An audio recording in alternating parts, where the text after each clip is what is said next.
Yeah, it looks good. It's black, so I'm in black. He just really likes touching people. So, it is amazing to have you here at this London. The first and I guess the most obvious question, can you talk to us about how the handsome man in front of us is transformed into one of our favourite comic book characters? Well, yeah, of course, it's a legendary thing called CGI. So, well, it's a huge and tough process, but it's something that I'm doing from, bottom of my heart because I'm a comic book geek and a fan. So I like to say that getting the role of Colossus is Academy Award for my inner child. So for me, I'm so happy that I have this chance and this opportunity, especially because I'm Slavic, so there are not so many superheroes from that part of the world, except like maybe one more villain as a Kraven the Hunter. So yeah, regarding the process, well, I mainly, for the first part, I was doing the facial expressions and of course the voice, which Tim Miller found that's the perfect for his own vision of Colossus. So I finished the Academy of Dramatic Arts in Serbia, so I'm not used to like doing all these things, especially the ADR, which is not like normal regular ADR. It's much more than that. So I had like to go through all the scenes, and thank God I had the chance, and I'm having a chance to work with Ryan Reynolds, who is such an amazing actor, such an amazing colleague, and a huge help for everybody on the set, and especially for me in this case, because his ideas, his improvisations, and everything else are so amazing. And I'm like really thankful that I have this opportunity. Has there been any like comedic moments on the set with Ryan Reynolds? You said he was like funny. Has he tried to make you laugh? Yeah, he makes everybody laugh because, as I said, he's great in improvisations. So lots of the lines that you hear in the movie are made just on the set, just from like the moment that he felt it. So it was a cool thing and a funny thing when we were doing the first part. It was when I was having that Colossus puke, if you remember. Yeah, so it was funny because the director, Tim Miller, he has this kind of empathy. He doesn't like to listen to people puking, he just has the same urge then.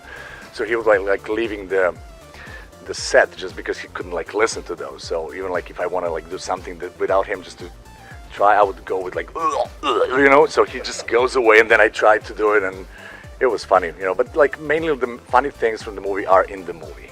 So because it's really like laughing all the way through the process. I think one of those funny moments from the first film was when Wade is, I guess, having a rather intimate feel of Colossus. Was Ryan Reynolds a considerate and gentle ball fondler? Well, yeah, how can I answer that? It's really it's a Colossus Deadpool relationship, especially with all the this just fall.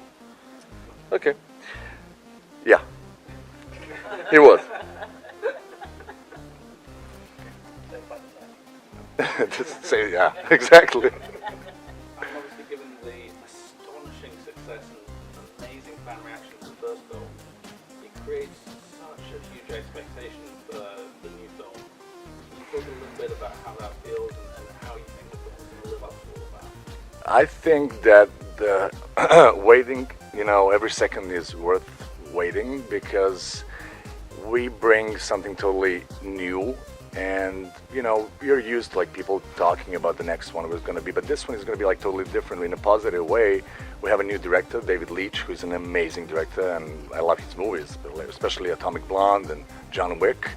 So he brought his own stamp, and you can never compare directors. Tim Miller was amazing in his own way. David is amazing in the other way, and we have addition to the cast with Josh Brolin, who is a perfect Cable, and we have Zazie Beetz as Domino. So we have like two more amazing characters, like Rob Liefeld's creations, and I'm thankful that Rob did all these amazing things, especially like connected to Deadpool. So this is like definitely like a new level with Deadpool. So if you go in that genre kind of thing, you can expect that Deadpool thing is just it's growing, and that's why we're gonna have something that will be a great sequel, because nowadays sequels are never equal.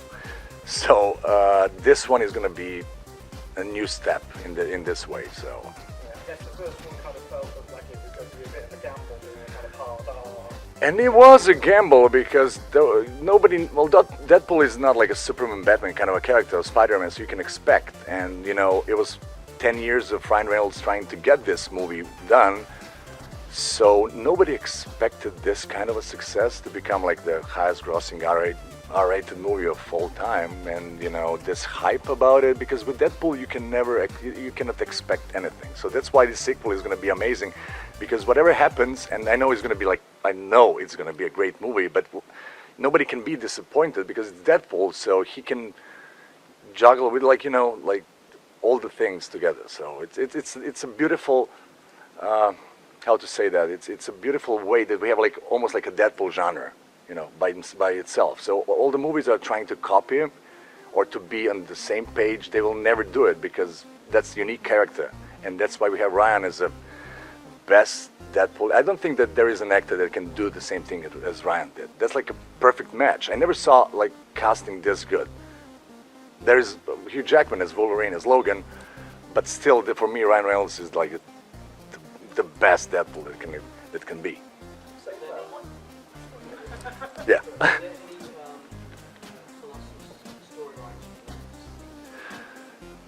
I would love, especially now, because we have his sister, Magique, played by Anya Taylor-Joy in New Mutants, and I think that's the same timeline as Deadpool Colossus timeline. So I'm hoping that you will see, you know, brother and sister finally on the big screen, which would be perfect. So that's one of the things that I would love to see.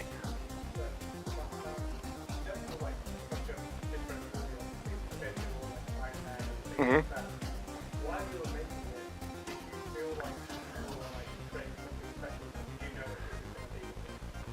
Well, for me as a comic book geek, I felt from the first moment that I got the role, you know, this is something extremely special.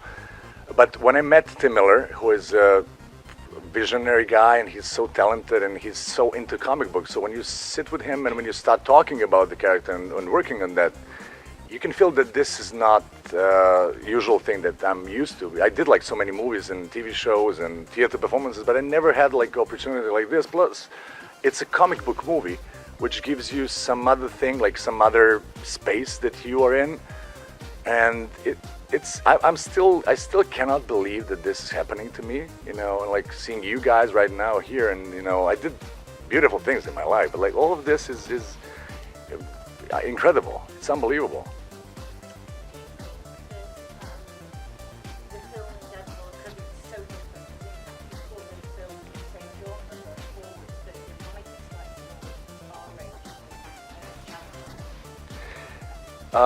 What do you exactly mean?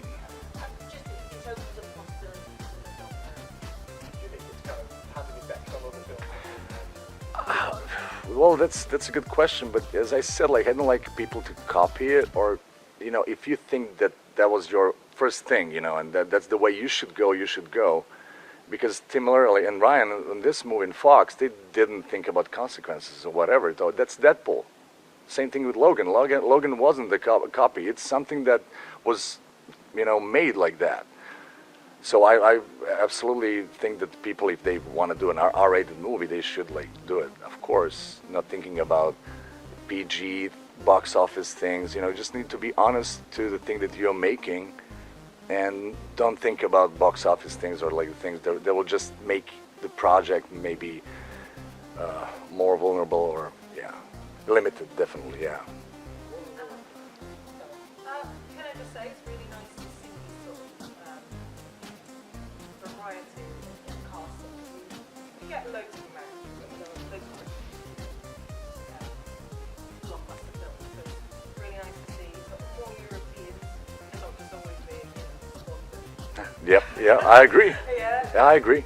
I'm finished myself, so I kind of know,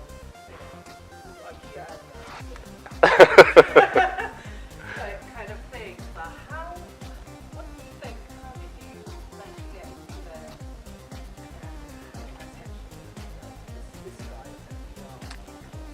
Well, thanks to Tim Miller, first of all, because he didn't want, you know, people to imitate the accent, or he wanted to be original in that thing, because before there was like a Colossus character in one of the X-Men movies, but like really short and little, not so many scenes, but he had like an American accent or something like that. So in this case, he wanted to be as honest to the comic book and to like even like to the cartoon that was in the 90s or so, where Pyotr Nikolaevich Rasputin or Colossus had a Russian accent, which that's something that we should, still keep, as you have like a German, the Nightcrawler is German, just to keep it real to the comic book.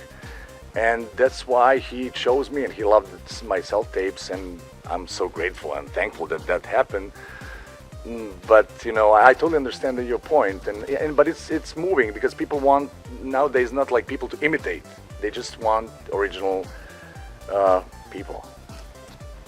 Obviously, for comic fans, the prospect of seeing some of the new characters, including Cable and Domino, on screen is really exciting.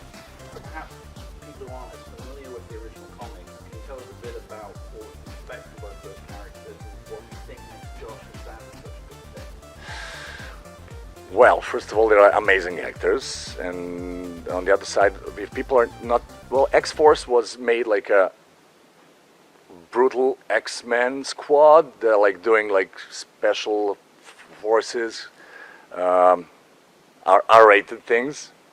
So I think Deadpool is kind of logical. Next step is to get involved with Rob Liefeld's creations, where he made all of them. So I think that was like some few questions regarding in the comic book. Cable is like extremely big and extremely huge, so we can like you cannot find like that kind of an actor right nowadays. But Josh Brolin brings everything with his acting on the set, and he brings with his face. He's exactly the Cable I was when I was reading the comic book. I would love to see somebody like him on the screen. And plus you have Zazie Beetz, she's capable of doing like amazing action scenes. She's funny. She's a beautiful actress. So I think that Fox made a beautiful call in casting. So that's one of the reasons that X-Force, as something that's going to happen in next year, is going to have like a franchise their own. There's going to be like R-rated X-Men kind of thing, and I think that people are going to love it and geek out. Obviously, there was a bit of a debate amongst the fan community about the changes in the aesthetic of Domino, and I think, again, I really don't understand those things, and Zazie is a perfect Domino. Like, well, people will see, those changes or whatever, if director thinks that, and definitely in this case, it's a perfect choice. So I just don't get into like those things. Like, fans can love you, fans can hate you, but like those reasons are, for me, I just don't understand that.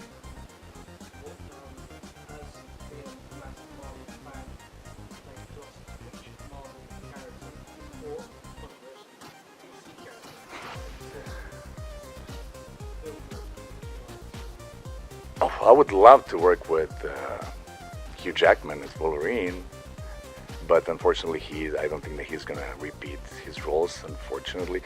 But no, I would love to, possibly work with Tom Hardy as Venom. He just started filming that, and I love that guy. That guy's an amazing actor. But generally come back to the X-Men family, now with all those timelines coming back together. We have New Mutants coming out in April, and that's the same timeline as Deadpool, and then we have X-Men at the end of the year, which is not the same, I think. It's like 90s, and this is like right now happening. But it's coming closer, so we'll see what's going to happen, Another question. What are you currently reading at the moment as a comic book geek? You probably have some time to like pick up a book or two. Is there anything that... Yes, right now, and I was just like talking with a friend of mine, Dali Bortalaic. He did Deadpool kills Marvel Universe. Yeah, he kills Colossus. Yeah, but that's amazing. That's I really recommend that one. It's a beautiful one.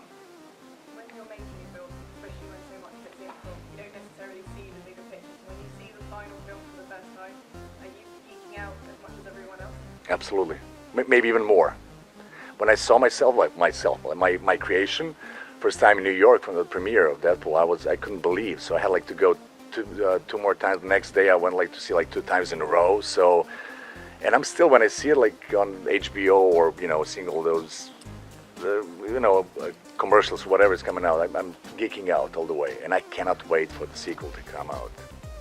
it's gonna be so good. But unfortunately, yeah, I just. Oh no!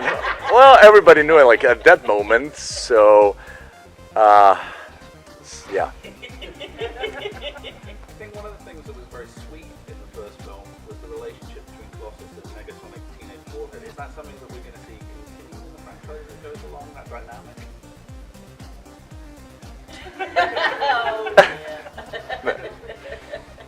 Yeah, we'll see. Well, you know, there are like some things that you just want to say, but you just can't, and especially, yeah.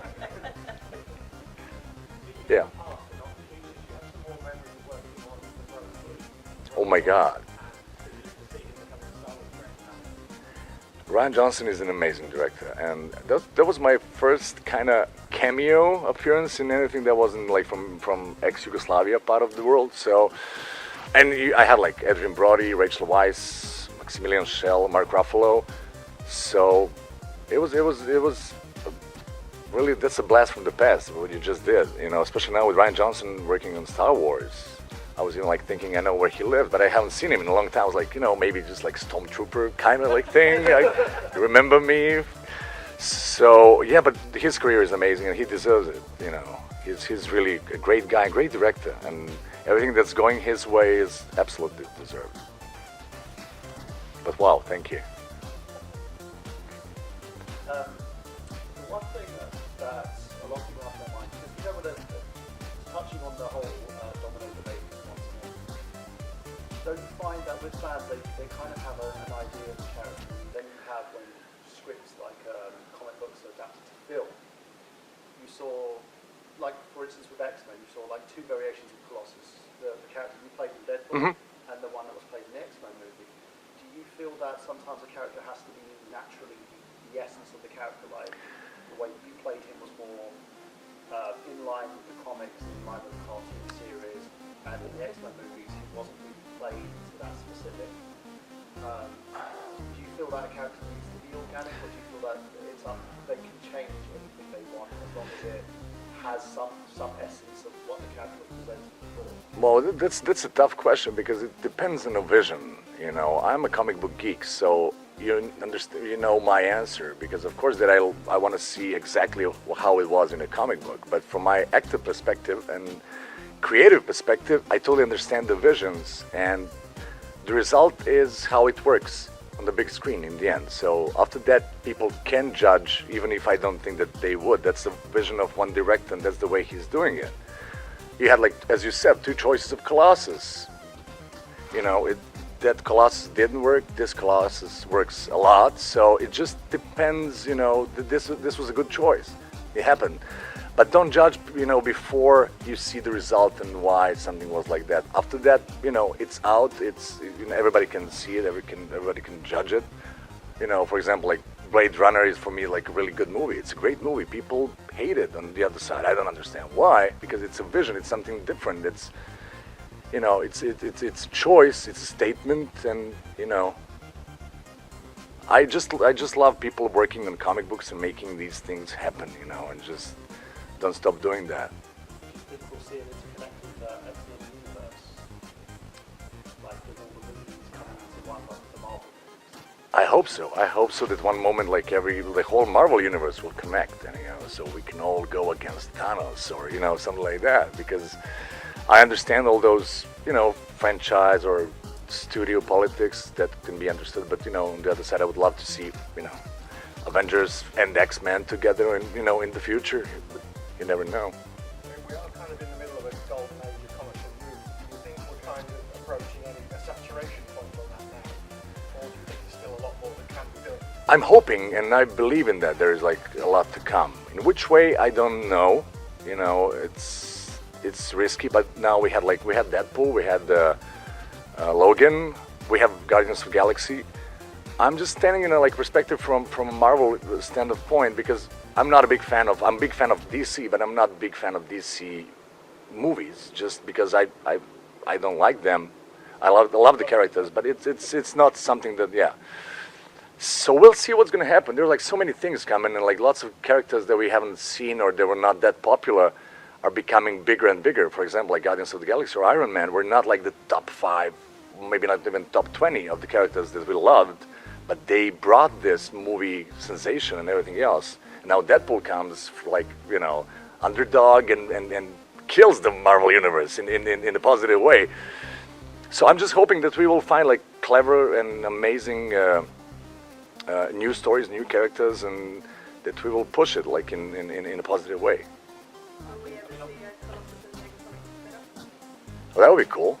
That would be cool. I'm just, you know, I'm just praying that people will still love it. Like, I didn't expect the Colossus was gonna get so loved by fans. I knew that, you know, he's a great character, but like the love that I'm like receiving from people and from fans, like, you know, it's beautiful. So I just hope that we'll see a lot of Colossus in the future, and I think we will.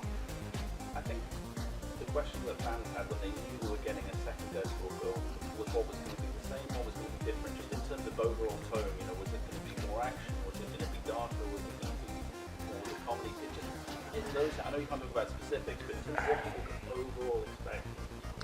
But just as you have like 2 more like huge characters, like, as Cable and Domino, is an answer, you know, because that's, you know, Deadpool is growing, and it's making the X-Force franchise bigger and bigger. So it's more like introducing these guys for like their own franchise. So Deadpool 2 is going to be much bigger in many ways, and it's going to be like full of anthology scenes and amazing cast and brilliant Ryan Reynolds, and he's bringing Deadpool to definitely like another level, which is really hard to explain by words, but when you see the sequel you will know what I was talking about, because that guy's unstoppable, and he's so into that role that he almost is like Wade Wilson when you talk with him. It's unbelievable how do you say that? Like, yeah, I'm still jet lagged, I apologize. So he's so into this role, like that he's always creating, like when you see him like walking around after the set, or he's just like trying some new lines, some new ideas, and it's beautiful to see people so much in love with the character. That's really rare nowadays, you know.